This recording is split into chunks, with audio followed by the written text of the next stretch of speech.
여러분 안녕하세요. 날씨가 많이 추워졌습니다. 한참 이렇게 더웠던 게 엊그제 같은데 벌써 두꺼운 옷을 꺼내 입는 그런 시즌이 됐습니다. 이게 찬바람이 돌면 사실 이게 우리는 어려운 사람을 또 이렇게 더 생각하게 되는 것 같습니다. 우리가 살면서 기부라고 하는 나의 어떤 이런 선한 동기의 표현 이런 것들을 우리가 하게 됩니다.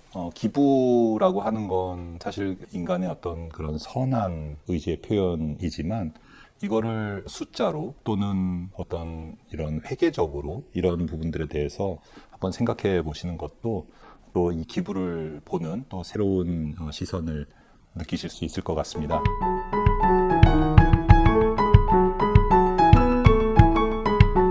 우리가 이제 법적으로는 기부를 하면은 세제 혜택을 주게 됩니다. 그런데 이 세제 혜택이라고 하는 기본 틀은 어떤 거냐면요. 소득에 대해서 부과하는 세금. 그건 이제 크게 법인은 법인세, 개인은 소득세 이렇게 나눠지는데요. 이 소득에 부과되는 세금을 깎아주는 방식입니다. 소득에 관한 세금을 깎아주기 때문에 소득이 있는 사람들이 기부를 하게 되면 내가 기부한 금액의 일정 정도를 국가로부터 혜택을 받게 되는 것이죠. 여러분들이 이제 기부를 할 때 크게는 돈으로 기부하는 방식이 있습니다. 돈으로 기부를 하면 기부금 영수증을 단체로부터 받게 되겠죠.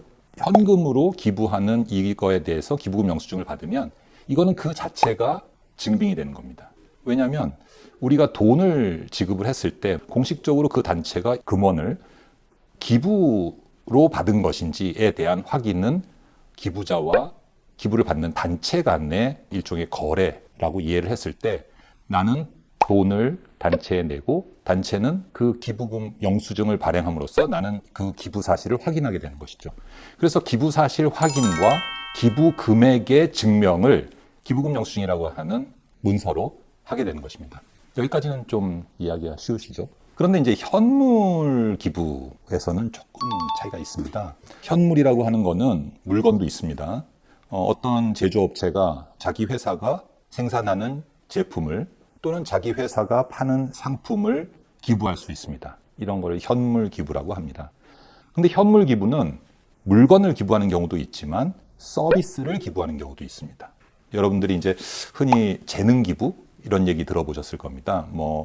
자격사분들, 변호사, 회계사 또는 변리사 이런 분들이 자기의 어떤 전문적인 재능을 단체에 무상으로 제공한다. 이렇게 된 것도 현물 기부의 일종이 되는 것입니다. 이처럼 현물 기부는 물건을 기부하는 경우도 있고요. 또 용역, 서비스를 기부하는 경우도 있습니다. 물건의 기부는 사실은 이해하기가 상대적으로 쉽습니다. 그런데 이제 먼저 서비스 기부를 생각을 해보면 서비스는 아까 그런 전문 자격사들의 어떤 그런 전문 재능을 서비스하는 경우도 있지만 우리가 쉽게 이해가 안 되실 수 있는데요. 음식이 있습니다. 음식은 물건을 주는 것 같지만 법적으로는 서비스에 해당합니다. 그래서 음식물을 제공했을 때 어떻게 기부 처리를 할 것인지 라는 거에 대해서는 좀 생각해 볼 내용이 있습니다. 그래서 제가 여기서 먼저 결론을 얘기 드리면 물건을 기부하는 것은 우리 세법이 기부금 혜택을 주도록 하고 있습니다. 그렇지만 서비스를 제공하는 경우에 대해서는 우리 세법은 별도의 세제 혜택을 규정하고 있지 않습니다. 그래서 물건을 제공하는 경우에는 기부에 해당하지만 적어도 세법적으로는 우리가 흔히 재능을 기부하거나 서비스를 무상으로 제공하는 경우에는 그 부분에 대해서는 우리가 기부로 보지는 않습니다. 그럼 이것은 사실 우리 사회가 일반적으로 이해하는 방식과는 좀 차이가 있습니다. 예를 들어서 우리 서해 안에 기름 유출이 있어서 전 국민이 많은 분들이 들어가셔서 자원봉사를 하셨었죠. 또 우리 자원봉사 활동을 하시는 많은 정말 좋은 그런 우리의 이웃들이 있습니다. 이런 분들에 대해서는 사실은 세법적으로는 혜택을 드리지 않고 있습니다. 다만 특별 재난구역으로 선포된 경우에 그 재난구역 안에서 본인이 자원봉사를 하는 경우에 대해서는 일부 세제 혜택을 인정해 주는 경우가 있습니다. 그래서 이제 용역과 서비스에 대한 기부를 이제 조금 구분을 해봤는데요. 그러면 용역이든 물건이든 내가 기부를 단체에 했는데 단체가 나한테 기부금 영수증을 끊어줄 수 있지 않습니까? 전자회사가 전자제품을 단체에 기부하고 기부금 영수증을 요청했습니다. 이럴 때 이 기부금 영수증을 어떻게 발행해야 되는지에 대해서 이해를 도와드리고 싶은데요. 우선 우리가 기부금 영수증이라고 하는 것은 아까 현금 기부금에서 설명드린 것처럼 두 가지 기능을 갖고 있습니다. 금액의 확인, 기부 사실의 확인, 이것입니다. 그런데 현금은 금액의 확인까지 함께 기부 사실 확인을 하는 역할이 기부금 영수증이라고 한다면, 현물 기부에 있어서 기부금 영수증이라는 것은 기부 사실의 확인을 증명하는 것입니다. 그러니까 그 안에 그 금액을 어떻게 기재하던 상관없이 기부금 영수증은 기부 사실의 확인 서류다, 이렇게 이해를 하시면 됩니다. 그러면 비용은, 금액은 어디서 확인을 하죠? 이때 현물 기부는 그 금액이 회사가 알고 있습니다. 어떻게요? 원가로 알고 있을 수도 있고요, 판매 가격으로 알 수도 있습니다. 우리 기부받는 단체가 회사가 얼마를 끊어달라고 요구하는 경우가 있습니다. 이거 시중에 나가면 한 개에 10,000원짜리입니다. 그러니 10,000원짜리 1000개를 기부했으니 10,000,000원짜리 기부금 영수증을 끊어주십시오, 이렇게 얘기할 수도 있습니다. 그렇게 끊어드리면 됩니다. 다만 기부금 영수증에서 중요한 부분은 1000개의 물건을 기부로 받았다는 사실입니다. 그래서 기부금 영수증을 받은 소득자가 이거를 원가가 얼마인지, 판매 가격이 얼마인지에 따라서 적절하게 회계 처리는 소득자가 하면 되는 것입니다. 현물 기부에서 물건을 기부하는 경우에 이 기부금 영수증이 어떤 역할을 하는지에 대해서 조금 더 설명을 드리면요. 회사가 물건을 만들면 그 물건은 판매를 해야 됩니다. 판매하지 않은 물건은 창고에 있어야 되는 것이죠. 그런데 판매하지도 않았는데 창고에 없는 물건이 있습니다.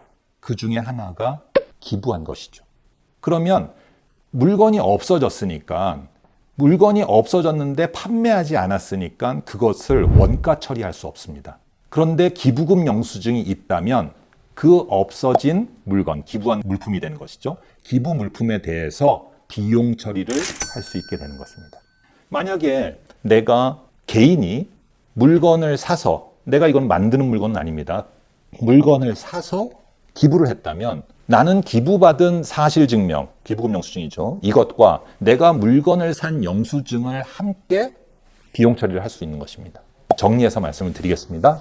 우리 사회가 기부를 많이 늘려야 하는 것은 너무나 자명합니다. 우리 사회에 어렵고 소외된 이웃들이 상당히 많이 있습니다. 우리 사회가 고도화되고 또 경제적으로 굉장히 성숙되어 있다고 하더라도, 그러면 그럴수록 우리 사회의 음지는 더욱 넓어지는 그런 경향이 있습니다. 그래서 기부는 활성화돼야 되는 것이고, 그 기부를 활성화하는 측면에서 세제 지원은 필요합니다. 다만 세제 지원이 있으면 기부하고 세제 지원이 없으면 기부하지 않는다라는 문화는 잘못된 것입니다. 기부가 이루어지고 그것이 조건에 따라서 세제 혜택을 받을 수 있는 것이지, 세제 혜택을 받지 못한다고 해서 기부 자체를 하지 않는다, 이거는 말이 되지 않는다라고 생각합니다. 또 하나, 기부는 현금 기부와 현물 기부가 있습니다. 기부를 했을 때 기부받은 단체는 기부금 영수증을 제공하지만 이 기부금 영수증은 두 가지의 기능이 있습니다. 기부 금액의 확인, 기부 사실의 증명. 금전 기부에 있어서는 이 두 가지 역할이 기부금 영수증에 모두 담겨 있지만, 현물 기부에 있어서는 기부 사실 확인만을 기부금 영수증으로 하는 것이다. 이것이 우리가 숫자적인 측면으로 기부를 보는 얘기로 오늘 여러분들께 기부라는 주제를 가지고 말씀을 드렸습니다. 여러분들이 보다 따뜻하고 또 보다 성숙된 우리 사회를 만들기 위해서 반드시 우리 사회에 필요한 기부라는 것에 보다 큰 관심을 가져주시고요. 여러분들이 기부를 할 때 어떤 이해를 가지고 기부를 할 것인지에 대해서 저의 짧은 이런 이야기가 여러분들의 어떤 이 기부하는 삶의 어떤 그런 바탕이 되시길 기대하겠습니다. 감사합니다.